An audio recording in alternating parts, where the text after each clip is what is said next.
móviles. Rosa María, adelante, por favor. Y efectivamente estamos en comunicación con el Contralor General de la República, el señor Nelson Chac, para hablar de varios temas que tienen que ver con la gestión de los riesgos en el Perú y de la reconstrucción. Como ustedes saben, en 2017 el Perú sufrió en ese momento un fenómeno del niño costero. El gobierno decidió como política pública hacer un gasto realmente gigantesco en reconstrucción.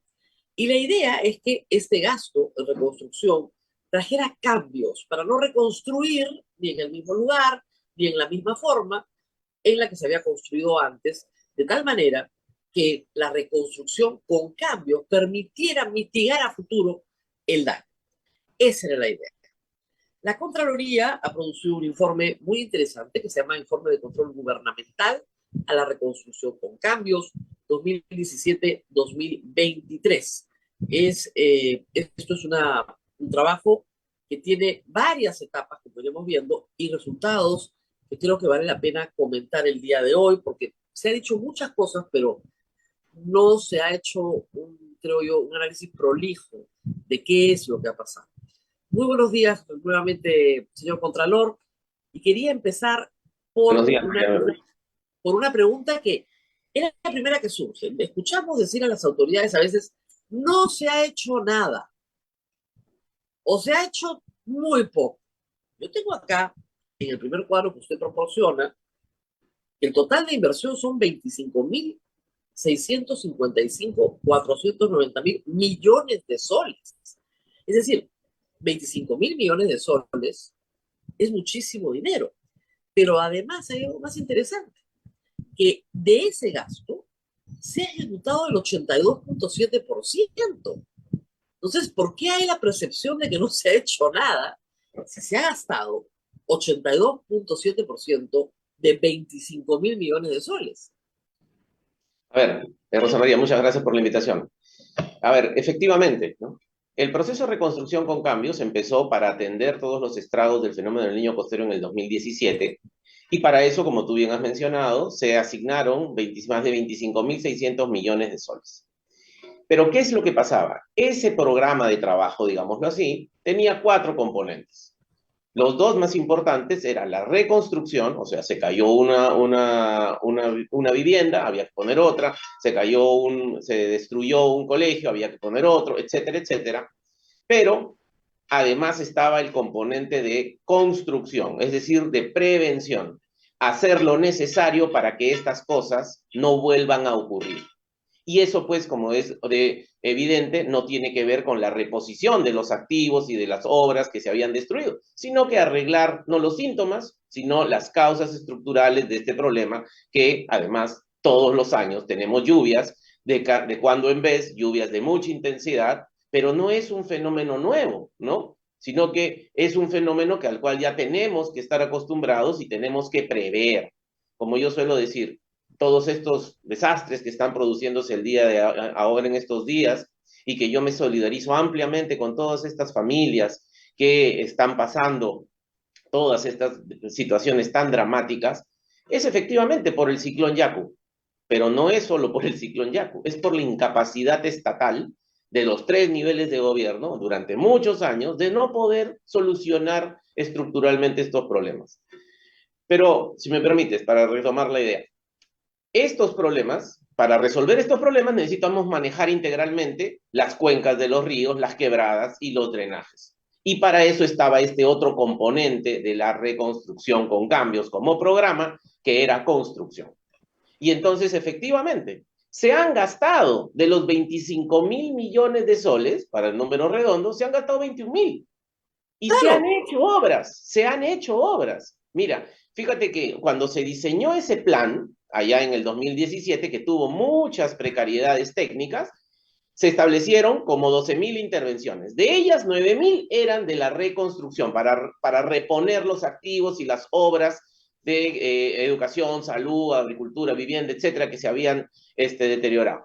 Pero de esas, ya haciendo un análisis más adecuado, eso se ha empaquetado en 7.000 proyectos. Rosa María, de los 7.000 proyectos, casi el 90% está ya contractualizado. el 80% está ya en ejecución. Hay casi 5.000 obras que ya se han terminado. Claro, yo ¿Cuál es tengo el acá, problema? eso es lo que a mí me llamaba la atención, para que la gente entienda. Acá tengo número de proyectos y actividades en etapa previa y con buena pro es 792. En recepción construido, 4.934. O sea, Así hay es. un total de 6.948, que es el total general del número de proyectos y actividades. Entonces, faltan 792. A los gobiernos regionales le faltan 61 y al gobierno central le falta un poco más. Entonces, Claro. ¿por qué tenemos Pero esta impresión de que no se ha hecho nada? claro, lo que pasa es que lo que no se ha hecho prácticamente nada es de lo que soluciona el problema para evitar que se vuelva a presentar esta situación. Es por eso de que yo he sostenido de que la reconstrucción con cambios como proceso no ha funcionado. Porque evidentemente después de 6 años, Ahora, ya quítale uno ya del sé, COVID, pues después de 5 años, se a ver, resuelve, ¿no? Contralor, si usted me dice que se han hecho casi todas las obras que tenían que hacerse, que lo que falta es de los 25.000 millones, gastar 4.000 millones. No, a Y ver, no termino de entender por qué no explico. funcionó. Te explico. Cuando se crea la reconstrucción con cambios, se asignan 25.000 millones sobre la base de un plan que estaba muy mal estructurado, porque Ok, la información respecto de cuánto costarían todas estas inversiones no era muy precisa, ¿no? Entonces, ok. ¿qué es lo que ha pasado? Lo que se ha desarrollado es el componente de construcción, Construcción. ¿cierto? Pero el otro componente para los cuales tenían que tener, se necesitaba en ese momento estimado de manera muy referencial 5.000 millones de soles, eso era la solución de las 17 ríos, las 7 quebradas, las 5 quebradas, los 7 drenajes, y eso es lo que no se ha hecho. ¿Por qué Ok, razón? Ahora, esa es ¿qué la razón por la que si ahorita tú parte? preguntas, perdón, disculpa para Claro. terminar la idea, si tú preguntas, ¿cuánto cuesta el programa total de la reconstrucción con cambios? Te van a decir que cuesta 50.000 millones de soles. ¿Por Ah, qué? Porque ok. efectivamente eso lo que se ha hecho es, digamos, la primera parte y no la segunda, por Ok. decirlo de alguna No manera. es que falten 4.000 millones de 25.000. Yo diga, bueno, algún impacto tiene que tener si he gastado 21.000 millones. No, ok. Cuesta 50.000 millones el programa. Así Ok. es. Y por Ese lo es el tema. tanto, así es, y por lo tanto, cuando se hizo este programa, no se tenía pues toda la información, pero a lo largo de los últimos años esa información debió generarse. En otras Entonces, palabras, los para que quede estudios claro, debieron hacerse. sí se ha hecho la reconstrucción, no Sí, los cambios, pero sí la reconstrucción. Entonces, las escuelas, las postas médicas, las comisarías, las vías de comunicación, todo eso se ha repuesto del 2017 a hoy. En ese sentido, sí ha habido una reconstrucción. Lo que falta es el cambio. El claro. cambio, el cambio, ¿y cuáles son las obras centrales de ese cambio que no han podido realizarse? Bueno, justamente, ¿no? Hablando más propiamente, ¿no? En el caso de los cambios, se han habido cambios también, porque han hecho mejor infraestructura a la que Claro. han repuesto. Pero como tú bien dices, el cambio que uno esperaba es que esto se solucione de manera integral para no estar en esta situación como en el día de hoy. ¿Y cuáles son esos cambios? Eso justamente era manejar integralmente las cuencas vinculadas a estos 17 ríos, a estas 5 quebradas y a estos 7 drenajes. Y para eso se convocó justamente luego de cambiar la estrategia, porque esto empieza, recordarás, como que Recordemos cómo fue. se constituye una unidad, una autoridad que lo que hace es coordinar y financiar, ¿no? Y por lo tanto, ahí vienen las complicaciones, porque ya sabemos que el diagnóstico básico de las capacidades de gestión de los gobiernos regionales y locales es pues muy precario. Y por tanto, si yo sé que el problema está en la capacidad de ejecución, yo no necesito un coordinador y un financiador en realidad, yo lo que necesito es un ejecutor. Y es por eso que Ahora, durante el año se dividió, 2017, pero 18, vamos 19, por partes, se dividió al principio obras de carácter nacional y ahí están reflejadas, o sea, lo que le correspondía al gobierno nacional, gobierno regional gobierno provincial y distrital. Se bajó, ¿no es cierto? Es posible que sí, algunas cosas sí podrían haberse ejecutado. De hecho, si hemos llegado al 82%, algunas cosas se ejecutaron en esos niveles. Y de hecho hay una lista larga de ejecución en el informe. ¿Dónde está el problema? En que se le asignó a los gobiernos regionales obras que eran de carácter nacional y que no iban a poder ejecutar. Claro, era, por ejemplo, arreglar el manejo de la cuenca integral del río Piura, ¿no? O arreglar el tema de la quebrada de San Ildefonso en Trujillo. Y así, esos eran competencias de los gobiernos regionales. Claro. Pero justamente es evidente que no iban a tener la capacidad. Y esto, Rosa María, es algo que la Contraloría ha alertado incluso antes de la pandemia, en sendos informes, en sendas comunicaciones que se han enviado al Congreso, a la PCM, a la propia autoridad.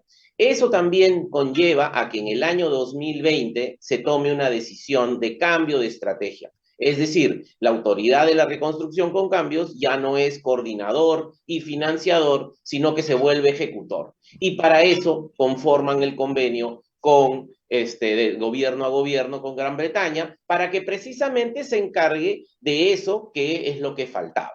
¿Y qué es lo que sucedió? La regla era nosotros, los estudios que se habían hecho para hacer esas grandes obras de infraestructura y que finalmente iban a decir más o menos cuánto iban a costar, porque todos sabíamos que los 25.000 millones era una cifra preliminar. Lo que sucedió es que esos estudios, cuando lo ven los expertos internacionales, ven que no están bien hechos. Y esa es una constante, Rosa María, en toda la administración de la gestión de las inversiones en el Perú.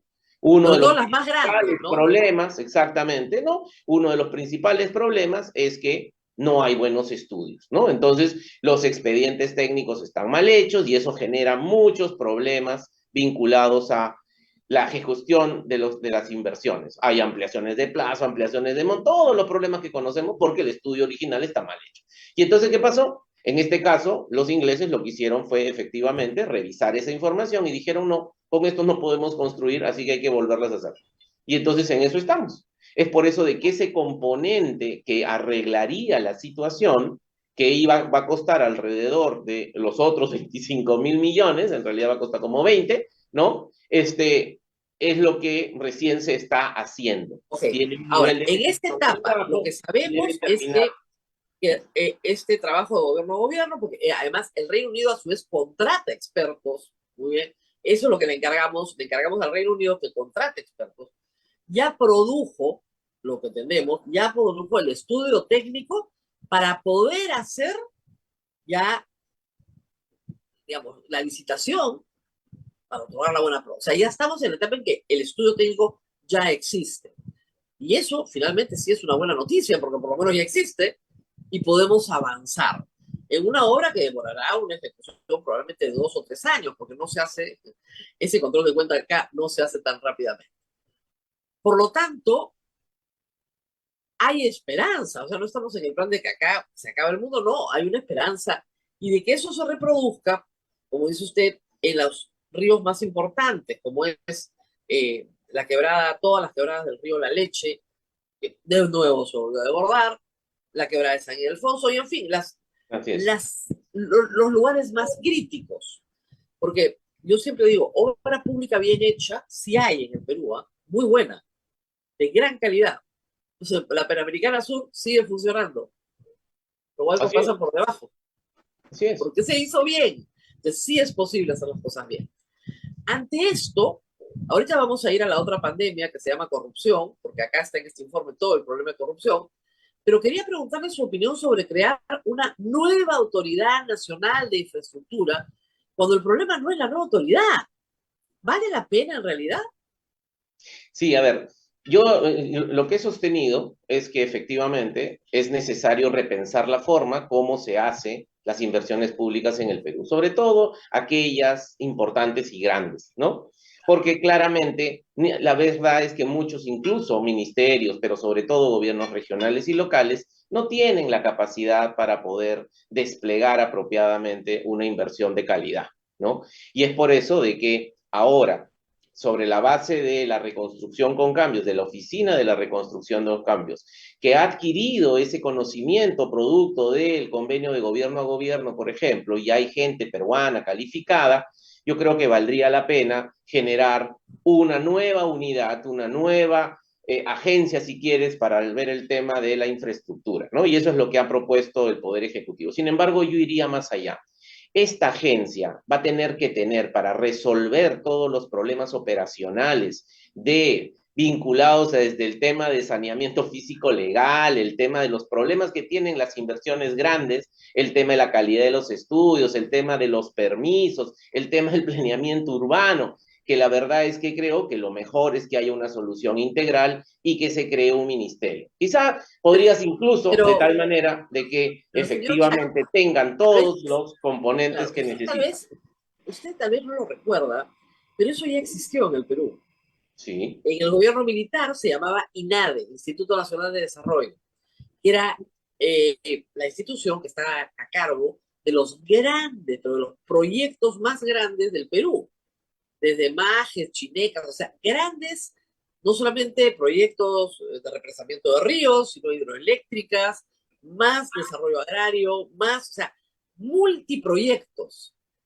Y mire usted cómo terminó todo. Entonces, de repente, no necesariamente es la mejor manera, pero sí hay una tendencia a recentralizar. Y es lo que estamos entendiendo de su preocupación. Y que la recentralización de la gran obra pública ofrece más ventajas que la descentralización de la obra pública, ¿verdad? efectivamente.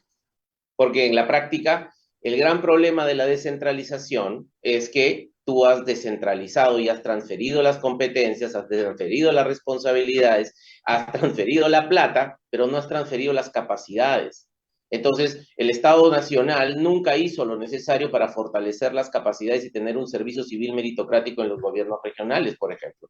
Y por lo tanto, ahora lo que tenemos que hacer es ser conscientes de eso y centralizar las grandes infraestructuras. El problema, Rosa María, es que no es solo las grandes infraestructuras. Mira un hospital, mira todos los hospitales que han hecho los gobiernos regionales. Todos tienen problemas, ¿no? Y yo he ido a visitar la gran mayoría de ellos. O sea, ya no estamos hablando de los proyectos de grandes Bueno, proyectos como el Chinecas, como el Majes, etcétera, que hasta ahora también tienen sus propios problemas, sino que estamos hablando de un nivel de proyectos bastante menor. De tal manera de que si podemos centralizar esas capacidades con gente adecuadamente formada, idónea, bien pagada, con todos los mecanismos de control en un solo punto, porque como te podrás imaginar, hasta el tema de control, hay economías de escala en controlar en una sola unidad que controlar en 25 o en 100 claro. y ya que no se diga de los 1.600 distritos, entonces en la práctica yo creo que más allá de cualquier posición ideológica de que si es bueno fortalecer o no un ministerio o crear una agencia, lo importante es concentrar las capacidades técnicas y de paso reducir la burocracia. Es por eso que la propuesta es esta entidad, para mí un ministerio quizás sería lo mejor, es que tiene que absorber y se tienen que transferir las competencias de otros ministerios. O sea, Claro, Contralor, eso significa prácticamente desmantelar transportes, comunicaciones y vivienda y construcción. es que en realidad podríamos pensar, ¿no? Que el nuevo ministerio no tiene por qué ser un nuevo ministerio, puede conformarse sobre la base de transportes, ¿no? Y efectivamente, antes incluso de la existencia de INADE, antes había, acuérdate, el Ministerio de Obras Públicas, ¿no? Que Claro, existía antes. Entonces, en la práctica, ese es un fomento, modelo que hay que llamaba Ministerio de discutir Fomento, ¿no? exactamente de fomento y obras públicas y que en la práctica es usado con mucha efectividad por muchos países y que es un modelo que también vale la pena. En el gobierno de Fujimori se creó el Ministerio de la Presidencia, ¿no? Para hacer en parte eso. En parte, después se desmanteló. Pero el problema es que terminan siendo ministerios sumamente clientelistas. Claro, pero más No, allá, pero una agencia también lo podría hacer. Entonces, es verdad, es verdad. en la Vamos a práctica, ir a la ¿no? corrupción porque esa es su especialidad. Pero antes quería hacer una salvedad interesante. Mire, en el año 2000, o sea, lamentablemente la Autoridad de Reconstrucción con Cambios ha convivido con 6 presidentes. Es del 2017 al 2023. Y la inestabilidad de sus titulares ha sido la norma. Pero tal vez el asunto más grave es que el 2019, ¿no es cierto?, se nombra una nueva autoridad, a la ingeniera Moreno, Amalia Moreno, y que es ahora viceministra en Vivienda, y ella encuentra una ejecución muy baja en el 2019, no se había ejecutado el 2018 ni el 8.4, en 2019 se ejecuta el 21.4, pero ya el 2020 comienza a levantar y ya ejecuta, salta al 35%, el 2021 se ejecuta el 65%, me parece, y el 2022, cuando ya estaba arriba en ejecución presupuestal, la sacan, la sacan. O sea, el 2022 el gobierno la vota, cuando ya tenía, ese año llegó al 81.3 de ejecución presupuestal. La votaron. Entonces, ese es el otro problema. Usted puede tener un personal muy competente, pero la política lo alcanza. Efectivamente, ¿no? Y justamente para poder hacer este tipo de acciones lo que se necesita es cierto tiempo, cierta estabilidad y tiempo, ¿no? Para poder desplegar todas esas políticas, ¿no? Claro. Justamente por eso, lo que se hace con Amalia, y lo hemos conversado con ella N veces, es justamente se toma una decisión muy importante. Ante la evidencia que el proceso de reconstrucción en ese momento, en los 3 primeros años, no había funcionado. ¿Y por qué no había funcionado? Porque no había las obras. Entonces, se decide hacer una autoridad que ejecute las obras. O sea, esto es como decir, se hace el proceso de recentralización. Ustedes no pueden ejecutarlo por miles de razones, entonces lo vamos a ejecutar nosotros. Y ese proceso de ejecución se hace, ¿no? Y es claro, por y eso como eso se hace, te dispara la ejecución, así es, llegando al 82%. Pero claro, con la salvedad que hemos hecho al principio, que en realidad la parte de construcción y prevención va a costar muchísimo más. Y estos informes, me imagino ya los que está haciendo el Reino Unido por encargo, están arrojando cifras muchísimo mayores, ¿verdad? Así es, ¿no? Y esa es la razón por la que esos estudios, algunos ya están hechos, otros están en proceso, y como tú bien dices, si uno hace la proyección, más o menos en el 2027, en el 2028, estarán más o menos listos la gran mayoría de estas infraestructuras, ¿no? Pero eso es lo que se debió hacer antes, pues ese es el punto. Entonces, ahora, y justamente, ¿por qué no se hizo antes? Porque se lo encargaron a entidades públicas en los distintos niveles de gobierno que no tenían las capacidades. Ahora, acá viene una parte bien fastidiosa del informe, porque hay que hablar de plata y de incumplimiento. La Contraloría persigue la corrupción, ese es el otro cáncer que tenemos, o sea, tenemos la lluvia que nos cae encima y la corrupción que va por debajo. Claro. Y la Y ineficiencia, acá ¿no? tengo ineficiencias, sí, pero mire, hasta la ineficiencia, que es también un problemón, sin dolo, por lo menos no hay delito, pero ustedes han detectado acá situaciones delincuenciales. Entonces, por ejemplo, han tomado varios casos para que la gente entienda cuáles son las fallas en aspectos de su vida cotidiana que ahora no entienden por qué no se han hecho. Incumplimiento del expediente técnico y trabajo de fuera de plazo en rehabilitación de las calles de Tumbes. Esa es una obra local, que ¿por qué no se puede hacer localmente? Bueno, tiene problemas. Voy a leer algunas. No garantizan continuidad de la creación de defensa ribereña en el río Zarumilla. El río Zarumilla y la defensa ribereña era central en esto. Presencia de interferencia en las obras del río Piura que aumentan el riesgo de desbordes. El río Piura se está desbordando esta hora, eso ya lo sabemos. Advertimos modificación y deficiencias en la construcción de dique en el río Piura. Dique que sí se construye, pero que se construye mal. ¿No es cierto? Y hay que volver a hacer. Obra de descolmatación del río La Leche. Incumplió especificaciones técnicas y pone en riesgo a pobladores. Ya se salió el río La Leche. O sea, esto está clarísimo. Obra para controlar, el caudal del río Saña no coincide con el diseño aprobado y no evitará la inundación, dado que Saña se ha inundado, como ustedes saben, ancestralmente. Es algo que uno ya debería saber. Muy bien. Ausencia de personal afecta adecuado control técnico y calidad de obras para defensa ribereña del río Chicama. Deficiencias técnicas en el encauzamiento de la quebrada exponen a población ante efectos de fenómenos naturales. Esto también es en Trujillo, y así. Entonces, y dos más, que ustedes han señalado como las más importantes. Aprobaron expediente para defensa ribereña del río Lacramarca sin participación de profesionales. Eso es un misterio, ¿cómo puedes aprobar eso? Y finalmente, deficiencias y pagos indebidos en obra de defensa ribereña por más de 24 millones en Casma. Así es, Rosa María. Esos son ejemplos simplemente ejemplos que además ustedes, yo entiendo que han hecho este informe hace 2 o 3 días, cuando todavía no sabían que es exactamente acá donde se ha desbordado el río, donde el agua ha entrado. Estamos hablando de Trujillo, estamos hablando de Casma, estamos hablando de Lambayeque, el río La Leche, el Piura, y estaba detectado. De hecho, Rosa María, fíjate, ¿cuántos informes hemos hecho en la Contraloría desde que empezó la reconstrucción con cambios? Hemos hecho más de 5.800 informes.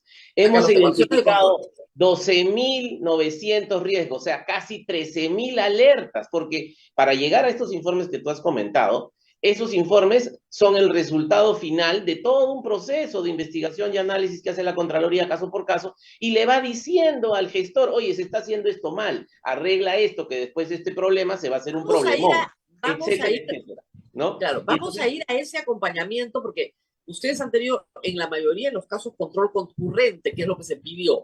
Tengo que hacer 30 segundos de pausa, pero no se muevan porque lo que viene es bien interesante. Vamos a la pausita y regresamos.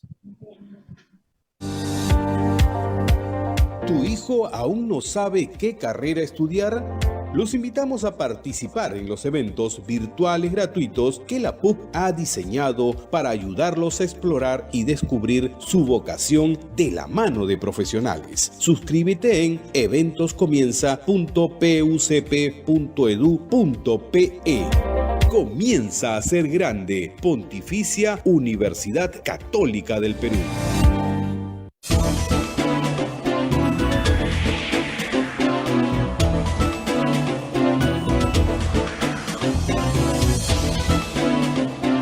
Continuamos con A Pensar Más para todo el Perú con Rosa María Palacios. Adelante.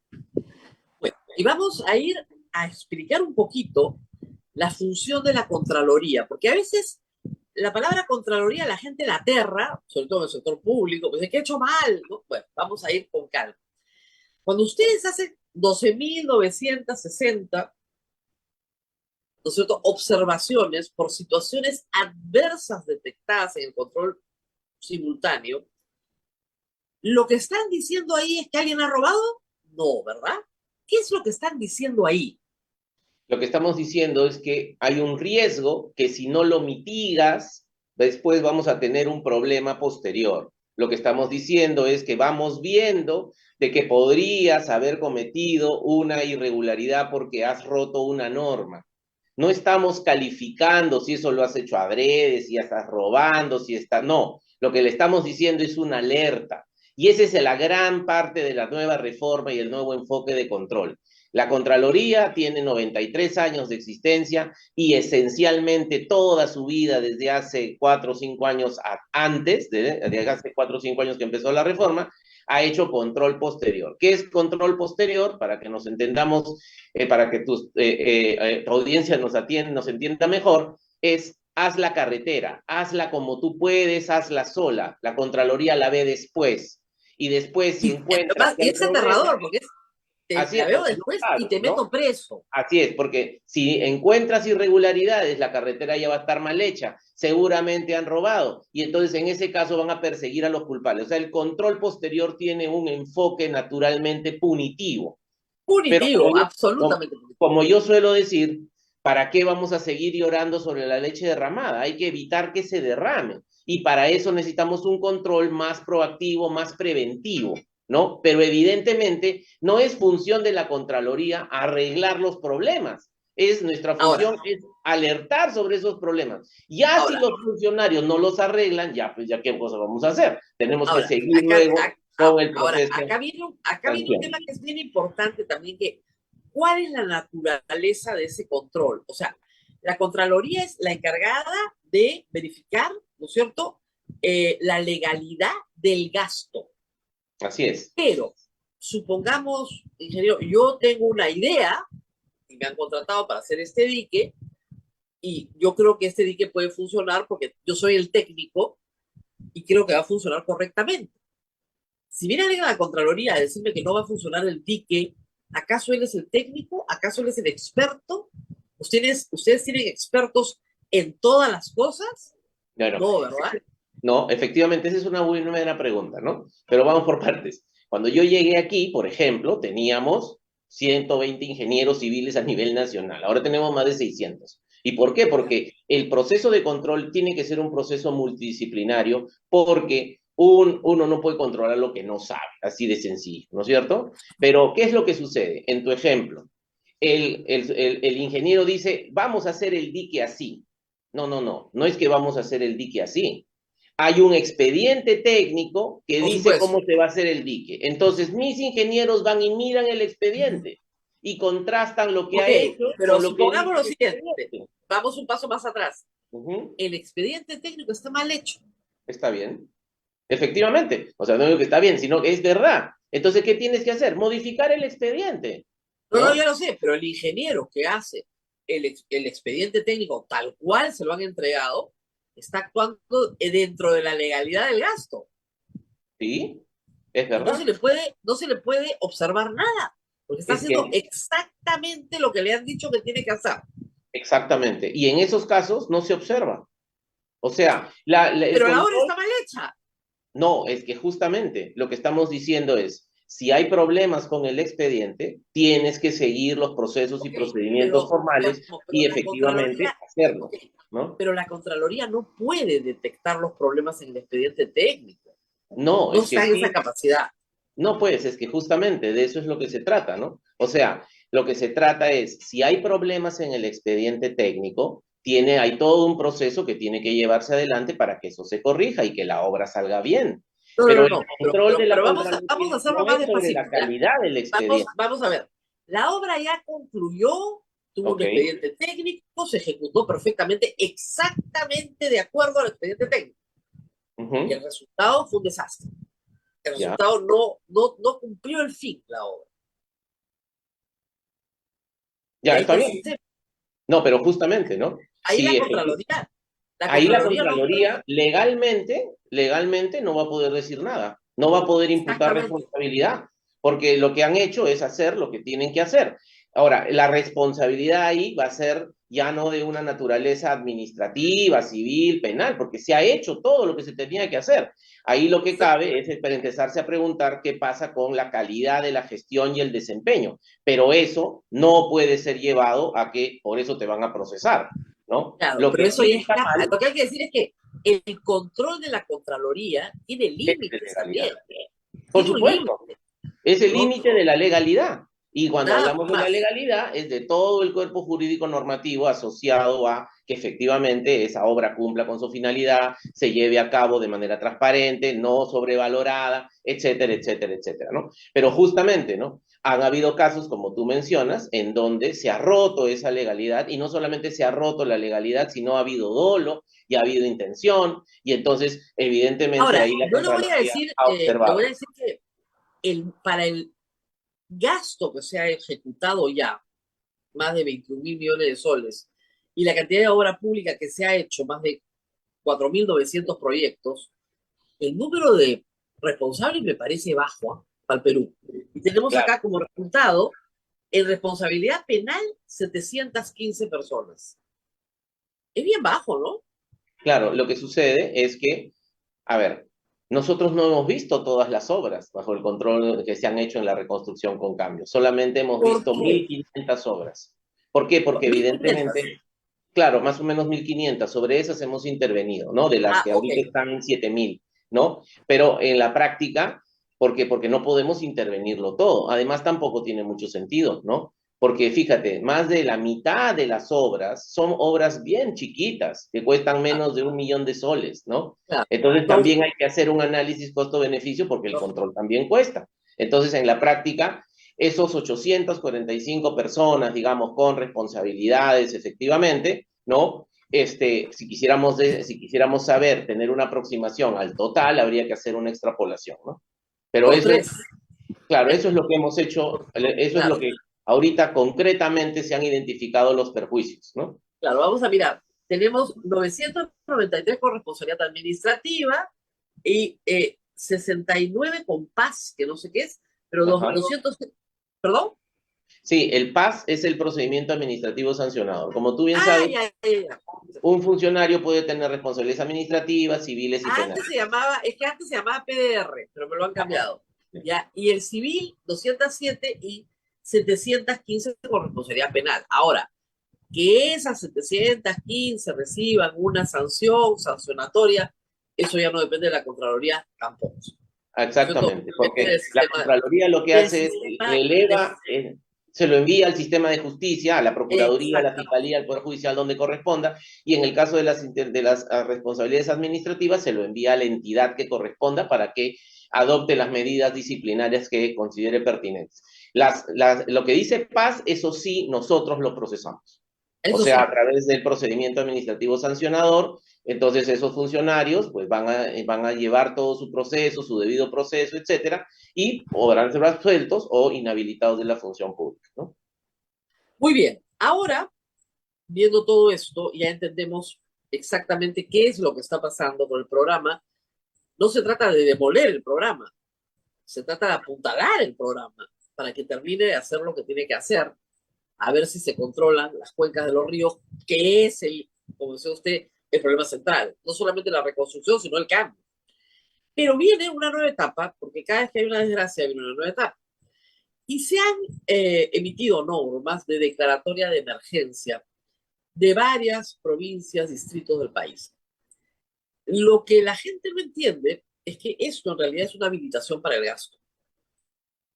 Así es. Explíquenos, por favor, esto. O sea, ¿qué tan habilitado queda un alcalde para gasto público para el cual no estaba habilitado? A ver, como todos sabemos, los procesos de contratación en el Estado son complejos y se demoran. Entonces, en la emergencia, justamente de lo que se trata es liberar de todos esos procedimientos formales para que se produzca una compra directa. ¿Eso qué quiere decir? Que la típica compra que tenemos que hacer, por ejemplo, no le podemos comprar a alguien que no es proveedor del Estado, ahora sí podemos. No podemos comprarle a alguien que nunca ha tenido contrataciones con el Estado y no tiene experiencia, ahora sí podemos. No podemos comprar a alguien que efectivamente sin un proceso de selección, ahora lo podemos comprar. O sea, podemos comprar a dedo, sí se puede comprar a dedo. Dice, va a ser a este proveedor porque ese es el que tiene y lo que necesitamos es poder disponer rápidamente, ¿no? Es decir, se han flexibilizado todos esos procedimientos. A ver, por Pero ejemplo, yo no es soy que sean... alcalde y necesito, me doy cuenta porque lo que tengo es alquilar 10 motobombas. Las, Alquílela, necesi las necesito hoy. Mañana hoy, ya no hoy. así ¿Lo es. puedo hacer? ¿Sí? Alquílelas. Pero para alquilarlas necesitas tener la plata, porque después vas a tener que pagarlas, Ah, ¿no?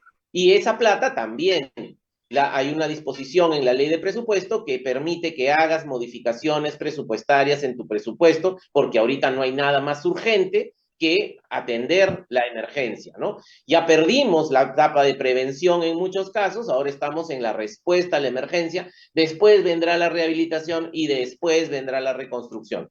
Los procesos que se flexibilizan están en los tres primeros, o sea, pueden alquilar, alquilen, ¿no? ¿Y cómo van a alquilar? pero, Rápidamente, sin ningún proceso de contratación. No es que ok, hay que pedir cotizaciones, no. Si no. conoces al proveedor que tiene las motobombas, contrátaselas. Ahora, Contralor, esto que nos dice es muy importante porque puede llevar ayuda muy rápido.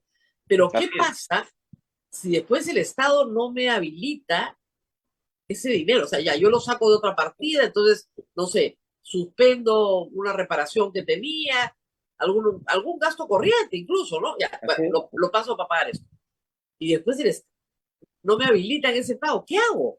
Claro, lo que pasa es que tú estás empezando tu año, tienes un presupuesto, estás en el mes de marzo, no has gastado la gran mayoría de tu presupuesto y entonces pueden suceder dos cosas. Efectivamente, esos gastos van a tener que ser repriorizados, es decir, ya no los harás este año o ya no se harán porque estás Ah, usando ok. los recursos para la emergencia o, dependiendo de lo que se trate, seguramente en la medida que la emergencia crezca en dimensiones, el Ministerio de Economía y Finanzas hará las transferencias respectivas. Pero hoy por hoy, el ministerio y muchos alcaldes y muchas autoridades que me han llamado, e incluso señores congresistas, dicen, pero es que no llega la transferencia, es que no va a llegar, no necesita que llegue, los No va a resultados, llegar. los recursos están ahí. Ahorita no hay necesidad de hacer ninguna transferencia financiera para efectivamente darles presupuesto. Tienen la plata. Lo que tienen que hacer es priorizar, ¿no? No me van a acusar de malversación de fondos. No, no, no. Lo que tienen que hacer precisamente es seguir las modificaciones, hacer las modificaciones presupuestarias.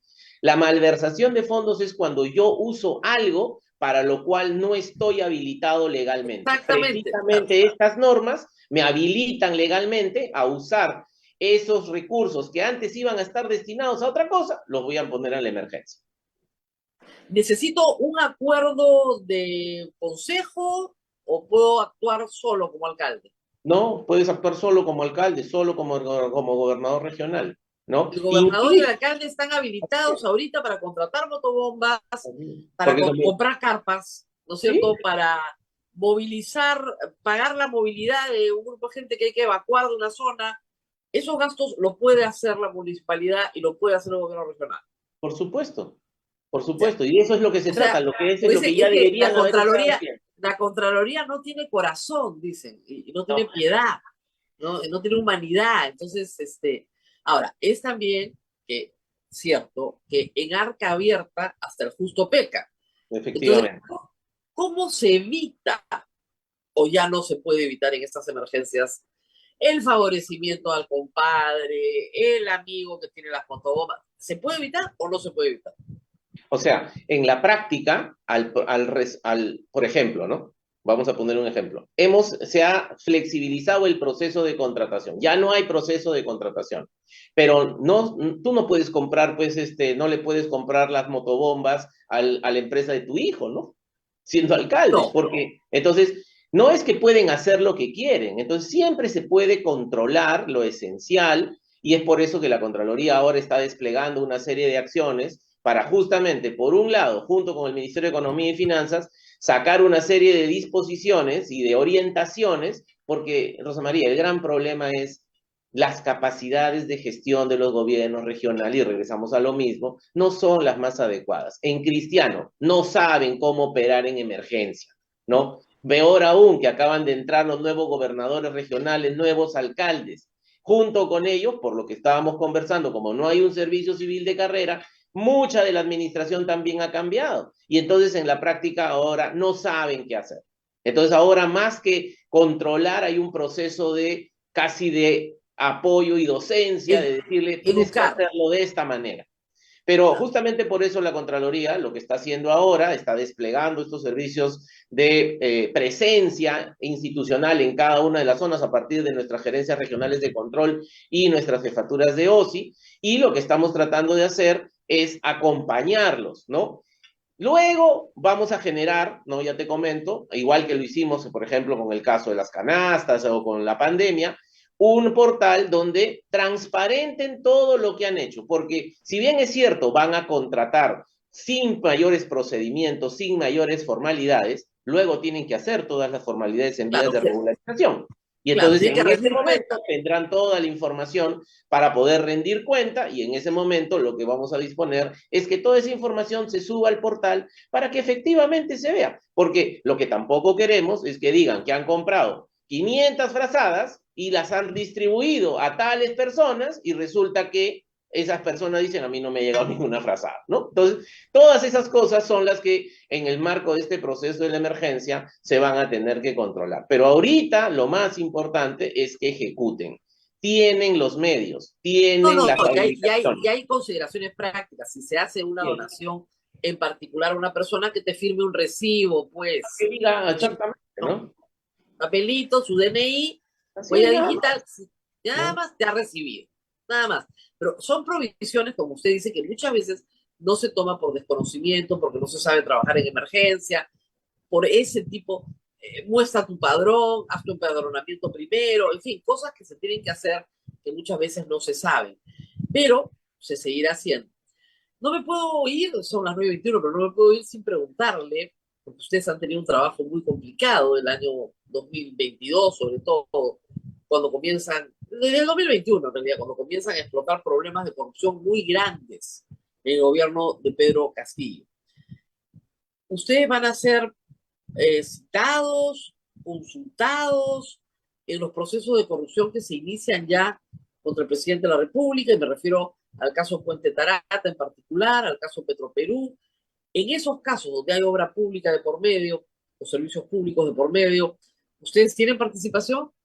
Sí, hemos tenido participación en la configuración de las famosas carpetas fiscales porque justamente los informes de la Contraloría han proveído información valiosa, además de que nosotros ya hemos procedido en el marco del PAS a procesar e inhabilitar a los funcionarios públicos que han estado vinculados a todas esas contrataciones y a esos procesos, pero digamos, y estamos en estrecho trabajo con el Ministerio Público. O sea, normalmente cada vez que hay un acto de corrupción en el sector público, el informe de la Contraloría es un insumo fundamental para que el fiscal pueda seguir con sus investigaciones y de esa manera llevarlos a juicio según corresponda a todos estos malos funcionarios, pero también a los privados, ¿no? Porque en la práctica, como tú bien sabes, no hay Ahora, corrupto público sin corruptor privado, pero la Contraloría no hace nada con el sector privado.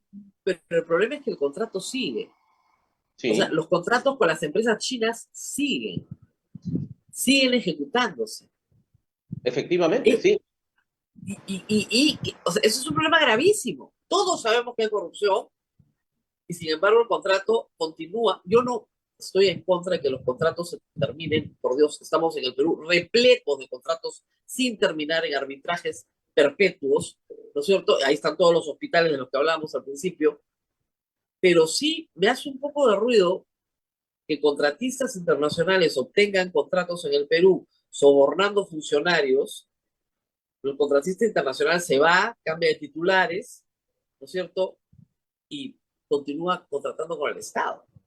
Sí, eso es la de nunca acabar, Rosa María, ¿no? Ya tenemos hartas experiencias sobre eso, es por eso que la Contraloría ha enviado muchas iniciativas de ley para cambiar esos procedimientos, pero ahorita, tal como está la normatividad vigente, hay un contrato vigente, hasta que no se demuestre con el debido procedimiento y salga el juicio y diga que efectivamente ha habido corrupción, etcétera, etcétera, entonces no se puede anular esos contratos, ¿no? Es por eso que es tan importante que la celeridad y la predictibilidad del sistema de justicia para que efectivamente en el más breve plazo se pueda sancionar y de esa manera resolver de una vez por todas esos contratos y volverlos a contratar, volverlos a concesionar según corresponda para que efectivamente el sector privado, un buen sector privado, se haga cargo de las obras que tanto necesitamos, ¿no?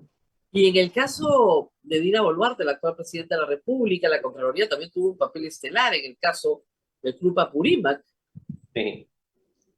Bueno, la Contraloría, Rosa María, hace su trabajo, ¿no? Está lo más alejada de la política y por lo tanto nosotros frente a una denuncia tratamos de efectivamente reaccionar, ¿no? En ese caso sí, se comprobó que había un potencial conflicto de interés, pero ya ese es un tema que ha sido zanjado por las instancias correspondientes. En este ¿Cómo caso, va su reacción, su relación con la señora presidenta y con el primer ministro, que fue su abogado, en ese caso que usted denunció?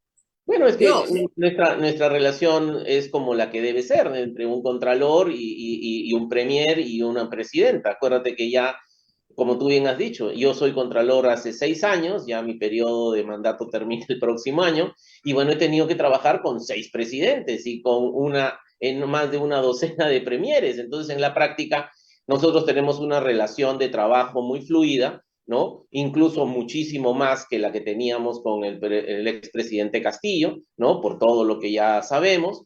Y yo espero de que estas coordinaciones que se están haciendo, incluso, fíjate, con el Ministerio de Economía y Finanzas de manera muy frecuente, con el propio Premier para hacer algunas cosas vinculadas a mejorar la operación estatal, creo que van a seguir su curso independiente, sin que eso afecte en lo absoluto la autonomía y la independencia de la Contraloría para poder seguir haciendo su trabajo en la lucha contra la corrupción y la inconducta funcional, ¿no?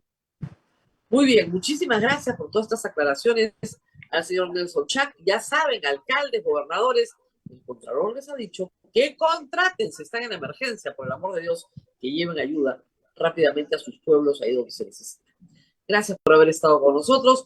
El informe que hemos comentado está colgado en la página web de la Contraloría. Y todos los informes que presentamos al Congreso son de naturaleza pública y se cuelgan en la página web, ¿no? Perfecto. Para los interesados, está el informe completo con todas las cifras de lo que hemos comentado durante este programa. Muchísimas gracias, Contralor. Y conmigo será también hasta mañana. Adiós, Abel. Adiós a todo el público. Hasta mañana, Rosa María. Los esperamos a las 8 de la mañana. Chau, chau.